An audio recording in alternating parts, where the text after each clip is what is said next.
Many be people become enraptured by something or other from the moment of their births, as if they came into the world just for the delight of its company. In this way, YaunYaun became enraptured by soap bubbles. YaunYaun was born with an apathetic expression on her face. She even seemed to cry as if she were discharging an obligation. The world was disappointing her greatly, it appeared, until, at 5 months old, she saw soap bubbles for the first time. Immediately, she began to wave and kick in her mama's lap, her little eyes alight with a radiance that outshone the sun and stars, as if this was the first time she had truly seen the world. It was noon in the northwest of China, many months since the last rain. Outside the window, the sun-scorched city billowed with dust. In this world of abnormal drought, the gorgeous apparitions of water drifting through the air were truly creatures of utmost beauty. That his little daughter could recognize their beauty gladdened Baba, who'd blown the bubbles for her. Mama, who was holding her, was very happy too. She had waived her remaining month of maternity leave. The next day, she would return to her lab for work. Time passed. YaunYaun entered the big kid class of preschool, and she still loved bubbles. This Sunday, she was on an outing with Baba. She had a little bottle of bubble fluid in her pocket, and Baba promised he'd have Mama take her up on her airplane to blow bubbles. This wasn't play pretend. They really did go to the crude airfield on the city outskirts. The plane Mama used for her aerial seeding research was parked there. YaunYaun was quite disappointed. It was a battered agricultural biplane, probably from the Soviet era, and YaunYaun thought it must have been built out of old wood planks, like the hunter's hut in the forest from fairy tales. She doubted it could fly at all. And even so, this shabby plane was off limits to YaunYaun, according to Mama. "Today's her birthday," said Baba. You're already working overtime. Here, instead of at home with her. At least let her ride on the plane. Give her some fun and excitement." "What fun and excitement? She weighs so much already. How many tree seeds will I have to leave on the ground?" Mama said, hauling another heavy plastic sack into the cargo hold. YaunYaun didn't think she was all that heavy. She screwed her face up and wailed. Mama hurried over to comfort her daughter, taking a strange object out of one of the big plastic tarp sacks on the ground. It was about the same size and shape as a carrot, pointy-headed and streamlined behind it, with a pair of cardboard tail fins stuck on its butt. It looked like a little airplane bomb, only transparent. This might be fun. YaunYaun reached out and touched it, only to immediately draw back. It was made of ice, and Mama pointed to a black speck at the center of the little bomb. She told YaunYaun that it was a tree seed. "The plane drops these ice bombs from way up high, and when they fall to the ground, they stick into the soil. When spring comes, the ice melts. The water it forms helps the seed sprout and grow. If we drop lots and lots of these ice bombs, the desert will become green, and the sand won't blow into YaunYaun's face anymore when she plays outside. Mama's research project will double the aerial afforestation survival rate in the northwest drought areas." What does a kid know about survival rates? "YaunYaun, let's go." And Baba picked YaunYaun up and marched off. Mama tried to keep them. She tried to quickly cup her daughter's face in her hand one last time. YaunYaun could feel that Mama's hands were so much rougher than Baba's. From Baba's shoulder, YaunYaun saw the hunter's hut take to the air with a rumble of engines. She blew a string of bubbles towards the plane and watched it disappear into the sandy ether. Baba carried YaunYaun out to the airfield to the roadside bus station.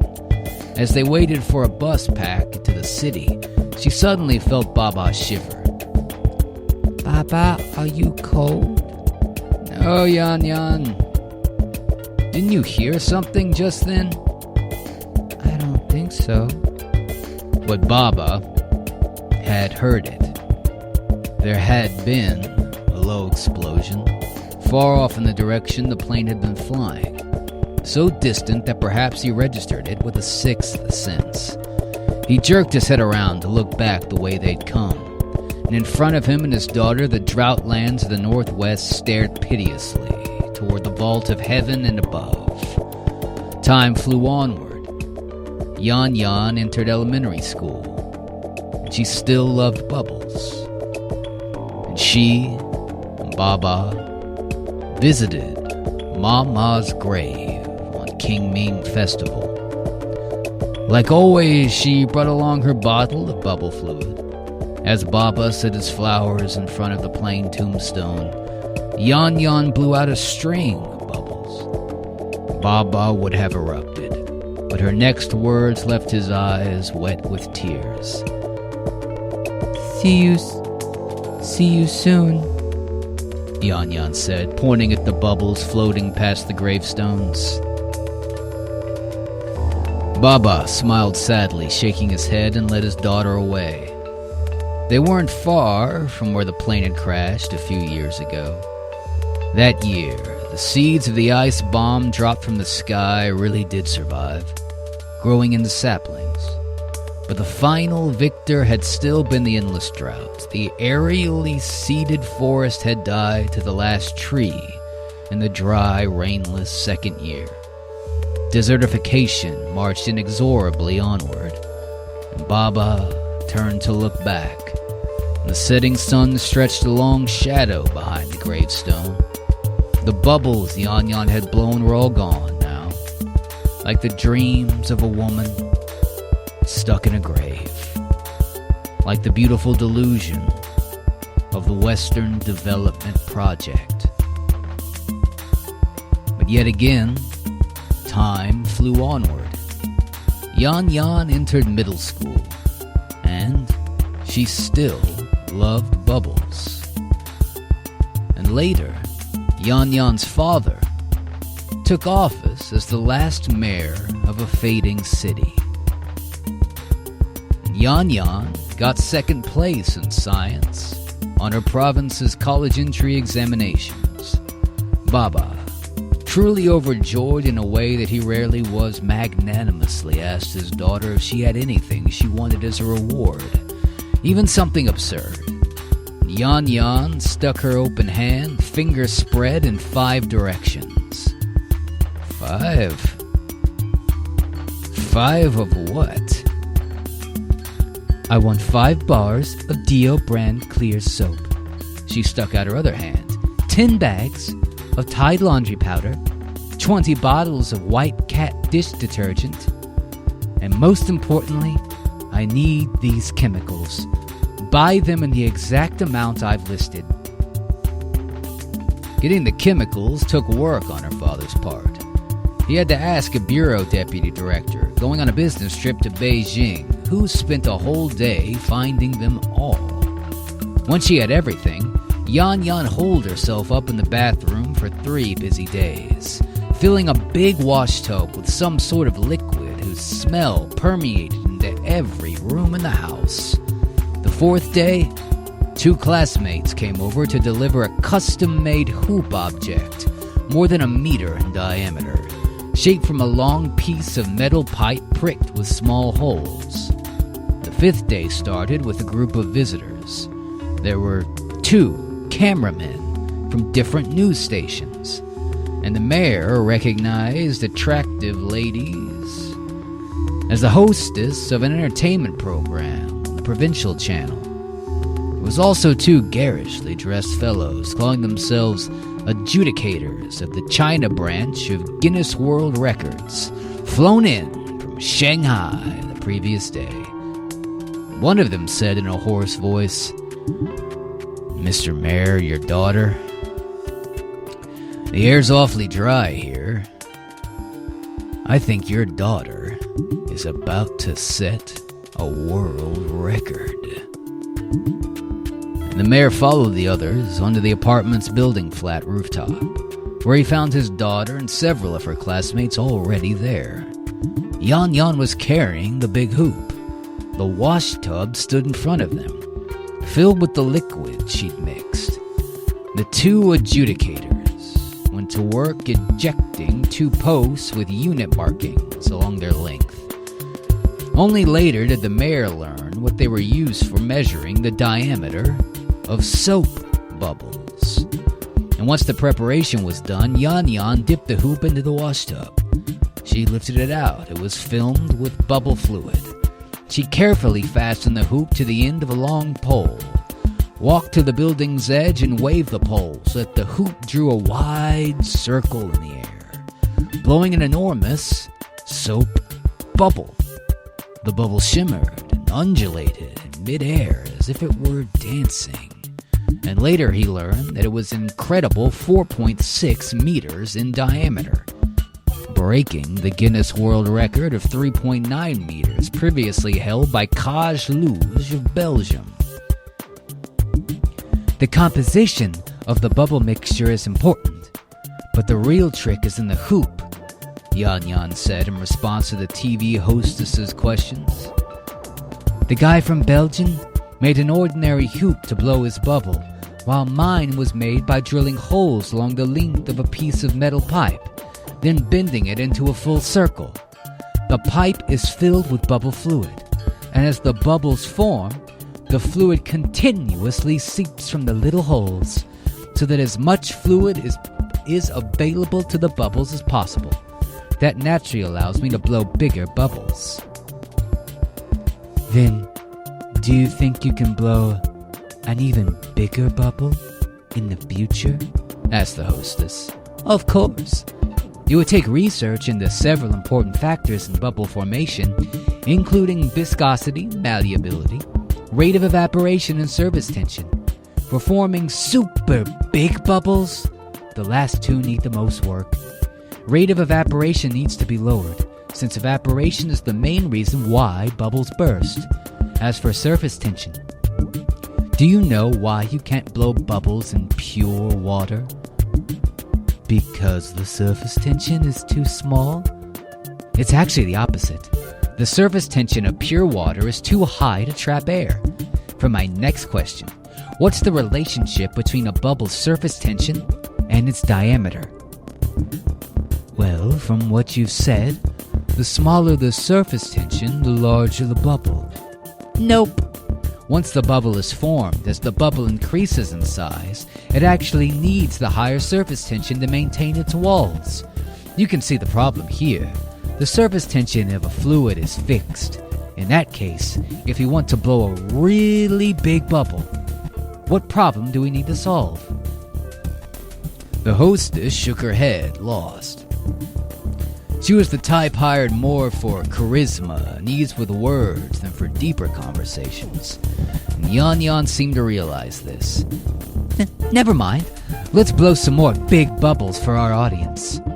And thus, several more 4 and 5 meter bubbles drifted in the wind high above the city. In this dry, dust-suffused world, they seemed terribly surreal, like mirages of another world. 1 week later, YaunYaun left the northwest city of her birth and childhood for the best school of engineering in the country.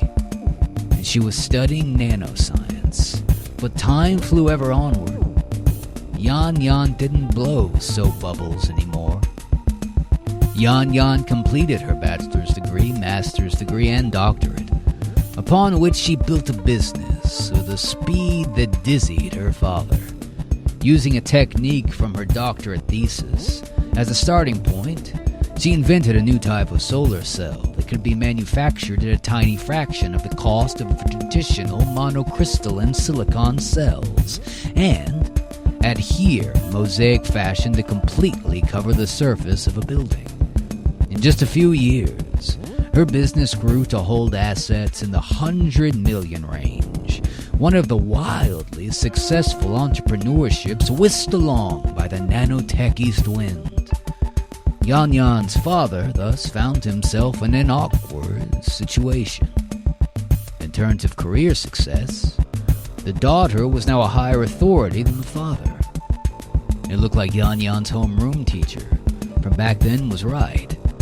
Being on the light and airy side in thinking and personality wasn't necessarily a flaw.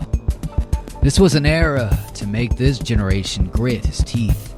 Success nowadays took overwhelming creative thinking, experience, hard work, a sense of purpose, and so on. They were no longer decisive factors. Moreover, single-mindedness and solemnity looked a little foolish now.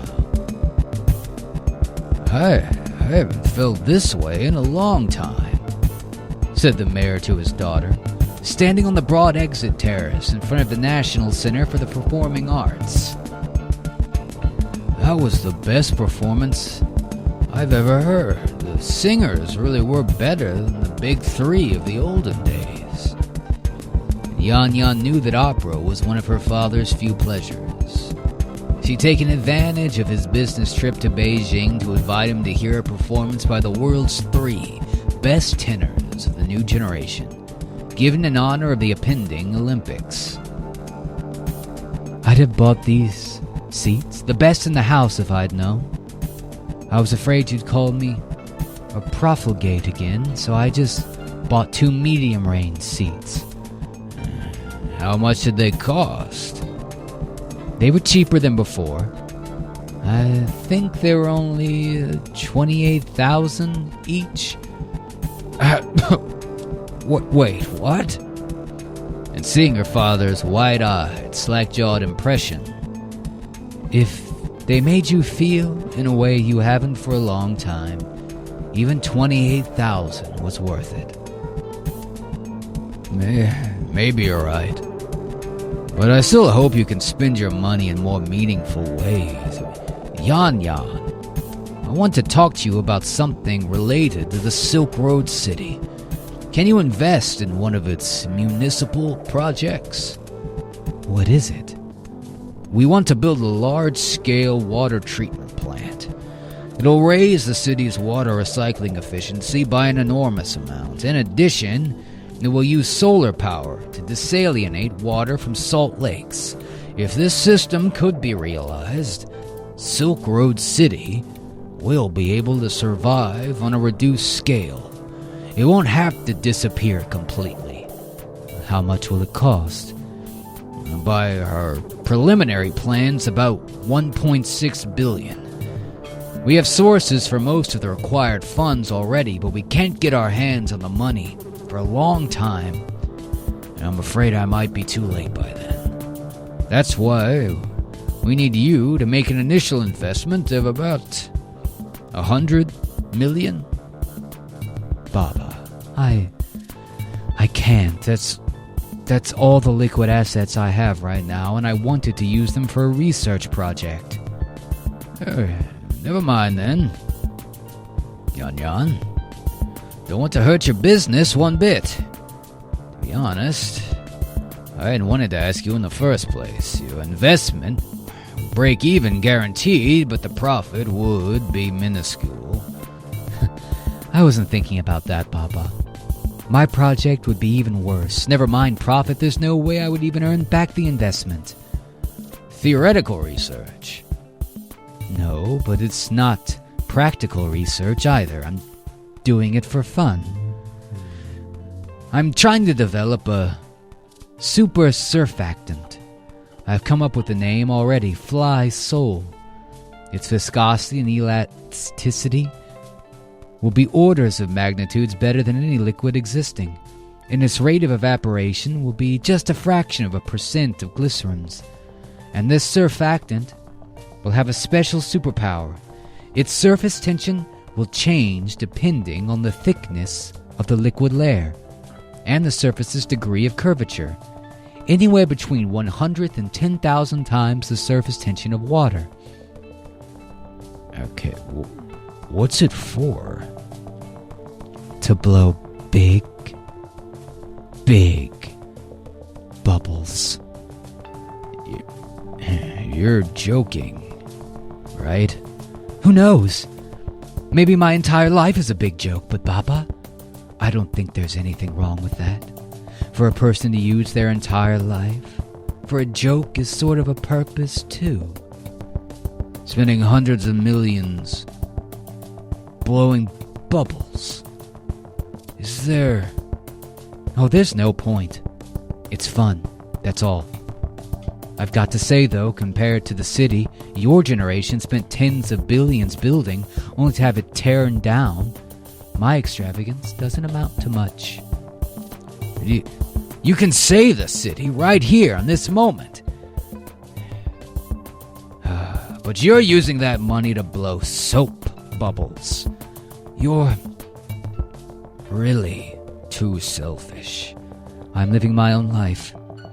Selfless sacrifice isn't always enough to change the path of history. Your own city proves that. I'm sorry, Baba. I know I've disappointed you. You always wanted me to be someone like Mama. If I could live 2 lifetimes, I'd use one of them to do what you want and give everything for duty and mission. But Baba, I only have this life. What is it? Housing deeds and a key. Father didn't reply. YaunYaun took out a large envelope and handed it to him. I bought you a villa at Lake Tai. You'll be able to go back to the south after you retire. No. I'm going to live out the rest of my life in what remains of Silk Road City. Your mother and I have buried our youth and dreams there. I can't leave. Beijing glittered to its heart content in the summer night, gazing at the gorgeous sea lights. YaunYaun and her father both thought of soap bubbles. What was this boundless radiance trying to show to them? The weight of life, or its weightlessness?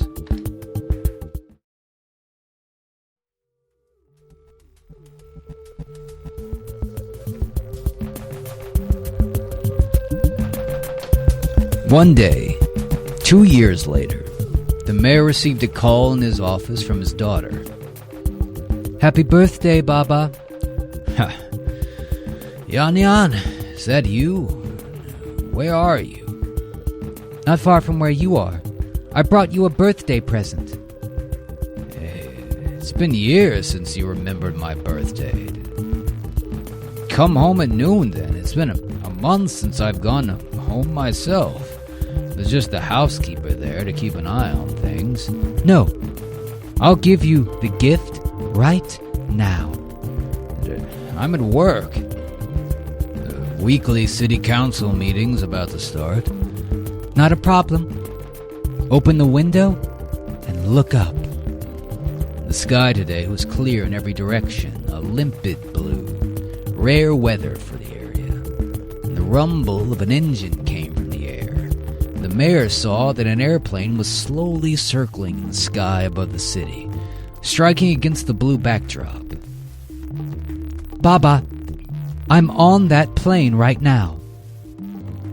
It was an old-fashioned propeller-driven biplane in the sky. Time flashed backwards. A familiar sensation struck the mayor like lightning. He shivered all over, as he had 20 years ago, and his daughter had asked him if he was cold. YaunYaun, what are you doing? Here's the gift, Baba. Pay attention to the bottom of the plane. The mayor had noticed earlier that a big hoop hung from the body of the plane. Its diameter was greater than any length on the plane. Clearly, it had been unfolded into position only after the plane took the air.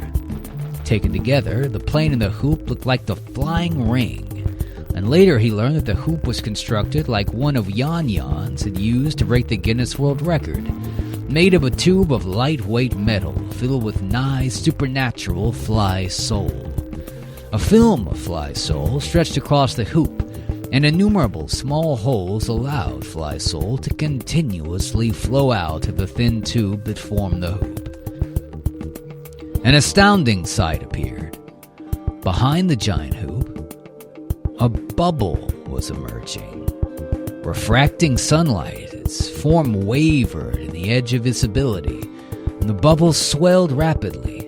And soon the plane compared to it was only a sesame seed on top of a transparent watermelon. And in the marketplace below, everyone had stopped to look up. People were starting to run out of the city government headquarters building to watch. The plane circled slowly above the city, tugging the enormous bubble behind it.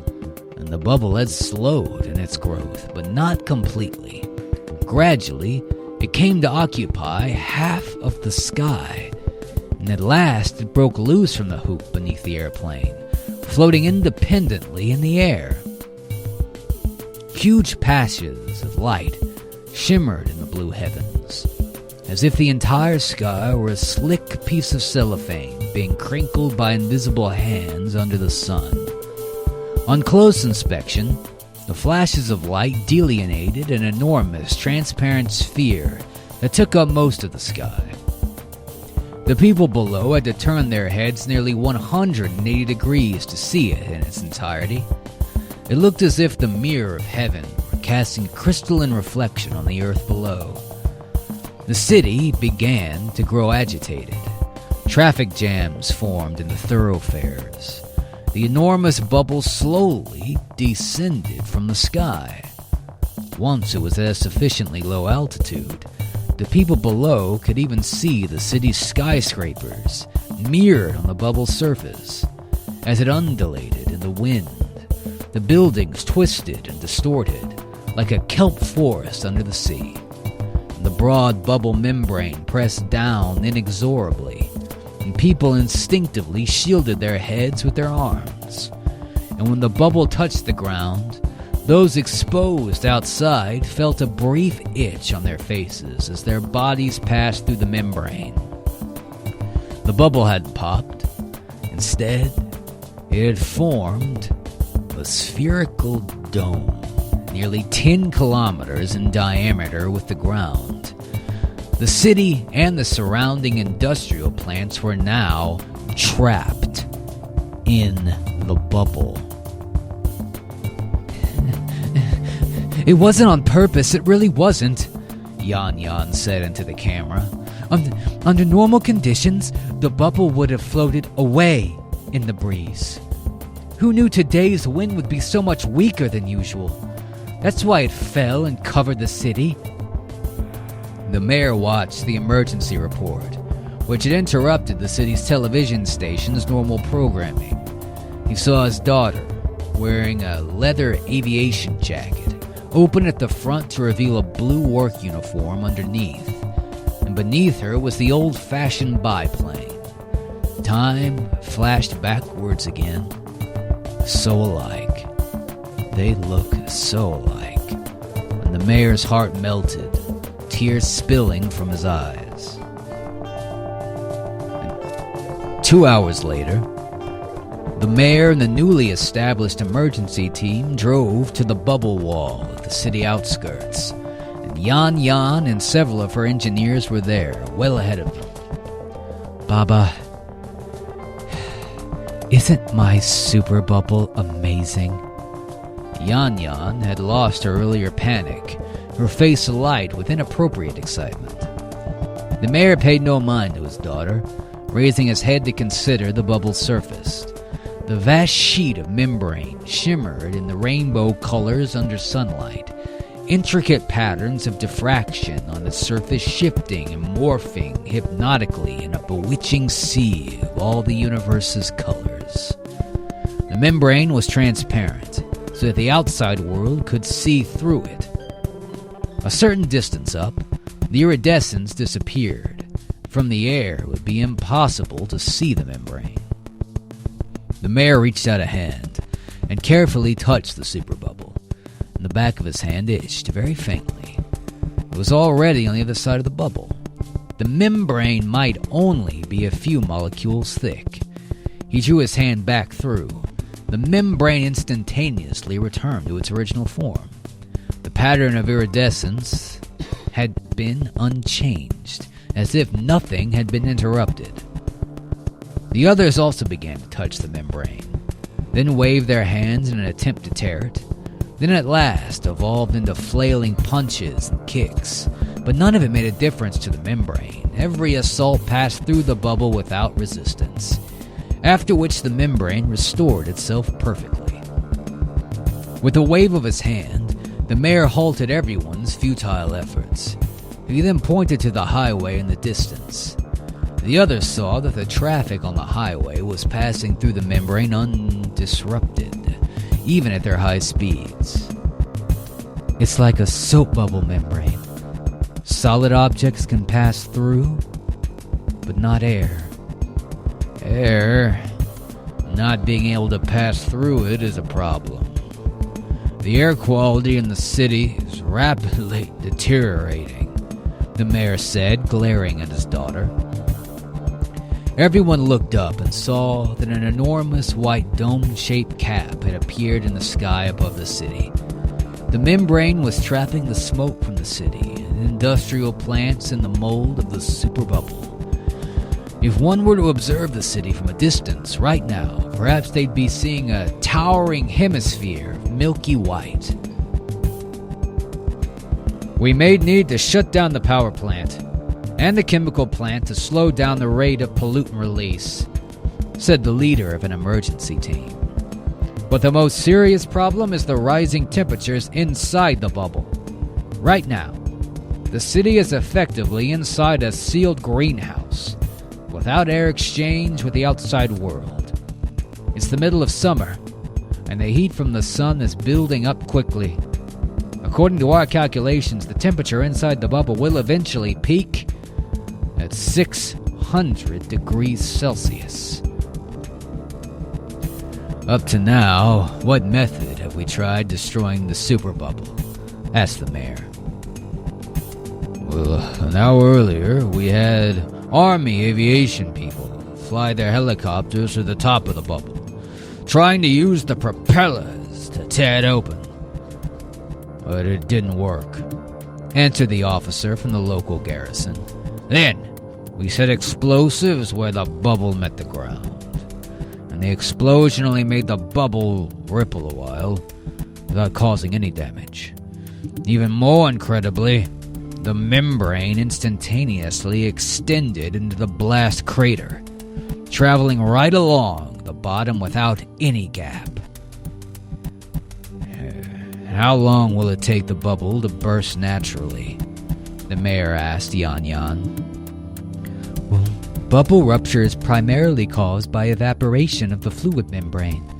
This substance has an extremely slow rate of evaporation, even with sunny weather. The bubble will take 5 or 6 days to pop, YaunYaun answered. To her father's outrage, she sounded full of pride still.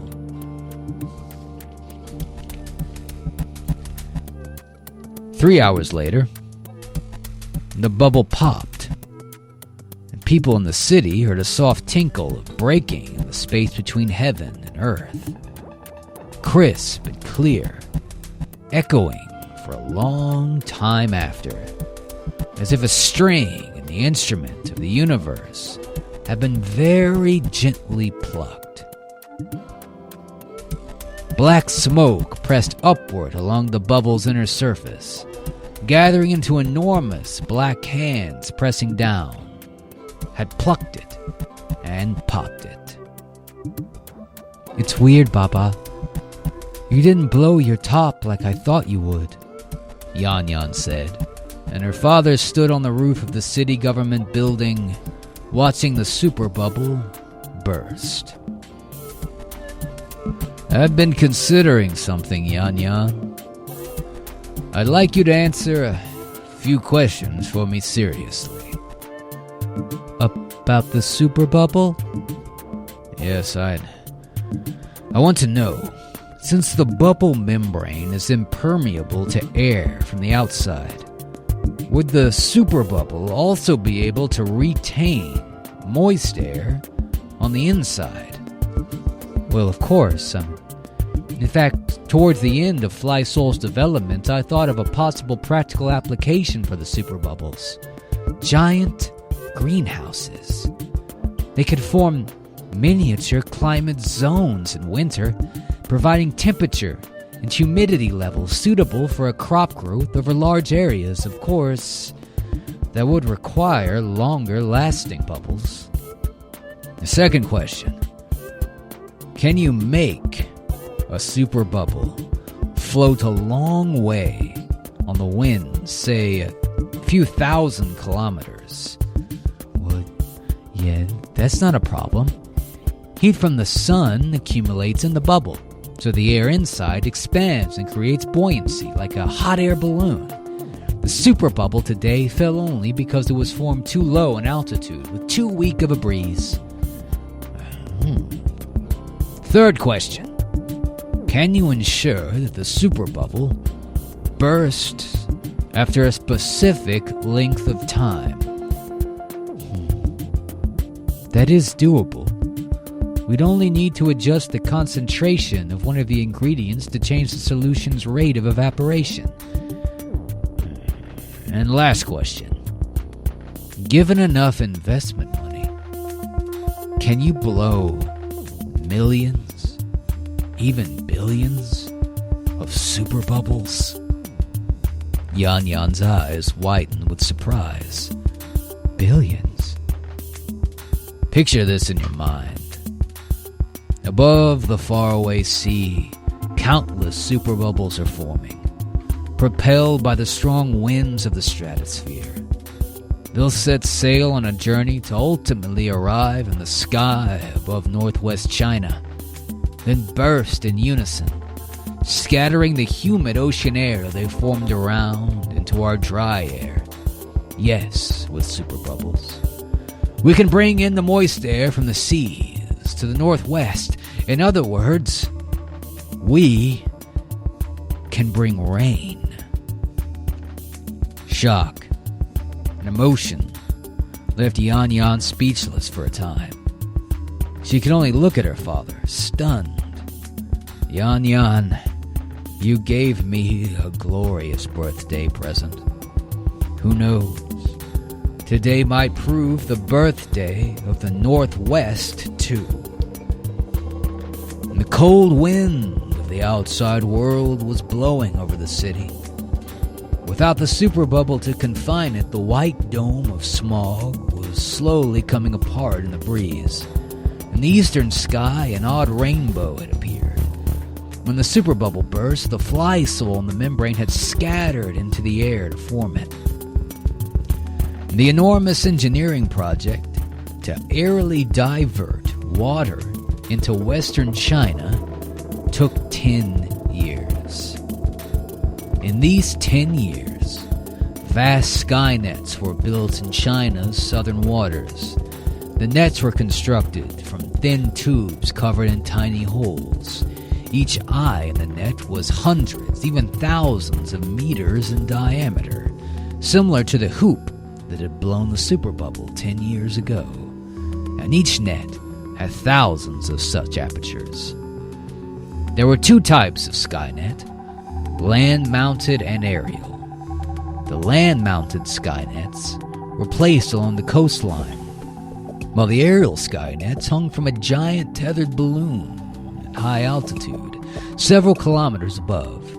In the South China Sea, at the Bay of Bengal, the Skynets ran continuously for more than 2,000 kilometers along the coast and above the sea, and were nicknamed the Bubble Wall of China. The day the aerial waters diversion system started up for the first time, the thin tubes in the Skynet filled with FlySoul, forming a membrane of fluid over each aperture. Strong, moist sea wind blew in the Skynet, forming countless super bubbles, each kilometer in diameter. The bubbles broke loose from the Skynet, one after another, rising in droves, higher skies, ascending into the atmosphere, and they followed the air currents onward, even as more bubbles steadily blew forth from the Skynet, great flocks of super bubbles glided majestically inland, wrapped around the humid air of the seas. And they drifted past the Himalayan mountains, past the great southwest, into the skies of the northwest, between the South China Sea and the Bay of Bengal, northwest China. 2 rivers of bubbles, thousands of kilometers long, had formed. And 2 days later, after the aerial water diversion system began full-scale operation, YaunYaun flew from the Bay of Bengal to the capital of the Northwest Province, where she stepped off the plane. She saw only a round moon suspended in the night sky. The bubbles had set out from the ocean and yet to arrive. In the city, crowds were out into the moonlight. YaunYaun got out of the car at the central square, squeezing her way into the crowd too, to wait fervently along with them. Even when midnight came, the night sky remained unchanged. The crowd began to disperse as it had the previous 2 days, but YaunYaun didn't leave. She knew the bubbles would arrive tonight for certain. She sat on a bench, the edge of sleep and wakefulness, when she suddenly heard someone cry out. YaunYaun opened her eyes. She really did see a river of moons in the night sky. Countless moons, with a reflection in countless massive bubbles.